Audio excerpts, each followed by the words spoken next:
Vitajte, dnes sa hlásime ďalšou epizódou. Naše dnešné testovacie vozidlo je úplne nové BMW M3 CS, limitovaná edícia nového vozidla M Performance. Ostaňte s nami. M3 CS je vlastne vylepšenie modelu M3 Competition. Je to vidno na mnohých stránkach, ako sú aj karbónové doplnky, karbónové krytky zrkadiel, karbónová strecha, predné karbónové krídelká, zadný spoiler a difúzor. Pri tomto modeli máme na výber 4 farby, ktoré sú Black Sapphire, Frozen Solid White, Signal Green a samozrejme M Brooklyn Grey, ktoré máme konkrétne aj na našom testovacom vozidle. BMW M3 CS ponúka zákazníkom ešte extrémnejšiu verziu legendárneho sedanu, kým prišla M4 vo verzii CSL v limitovanej edícii, M3 dostalo variantu CS.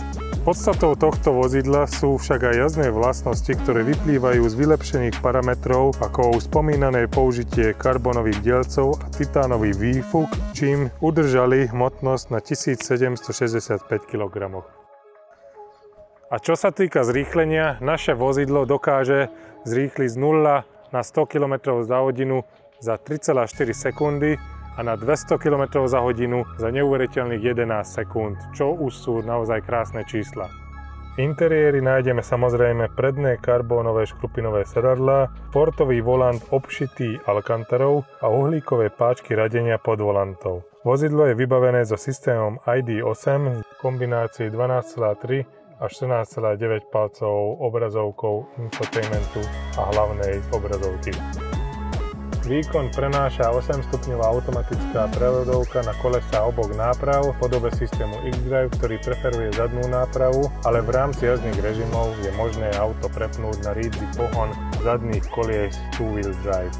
Adaptívne tlmiče, stabilizátory aj riadenie dostali nové nastavenia. Dúfam, že sa vám naše video páčilo. Pre podobné videá sledujte nás aj na sociálnych sieťach. Ostaňte s nami aj na budúce. Ahojte.